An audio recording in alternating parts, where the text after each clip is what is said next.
কবিতাৰ শিৰোনাম আলসুৱা মন, কথা কল্পনা হাজৰিকা বৰা আৰু আবৃত্তি সম্প্ৰীতা হাজৰিকা। বহুদিন হ'ল কবিতাৰ সৈতে কথা পতা নাই। আজিকালি বুকুৰ শব্দবোৰে কিয় জানো ঠেহ পাতে। বেদনাৰ নৈখনত কিমান সাঁতুৰিব। অবহ দেহাটোকো অন্তত অকণমান জিৰণিৰ প্ৰয়োজন। ক্ষণিকৰ সুখৰ বাবেই নিজক বিলাই দিওঁ কবিতাৰ বুকুৰ ৰুমত। ধুনুকা মন কিয় জানো বাৰে বাৰে ভাঙি যাব খোজে। ৰূপোৱালী আকাশৰ তৰাৱলীৰ মিচিকি হাঁহিত বিগলিত হয় আলসুৱা মন।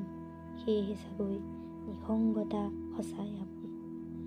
ব্যৰ্থতাৰ বিষুৱ ৰেখাডালে মন পৃথক কৰি পেলালেও আজিকালি সেয়েহে সৃষ্টিৰ নতুন উৎস বিচাৰি আকাশ বতাহ হাবাথুৰি নাখাওঁ। কাৰণ আলসুৱা মনে কষ্ট পালে ময়ো কষ্ট পাওঁ। ধন্যবাদ।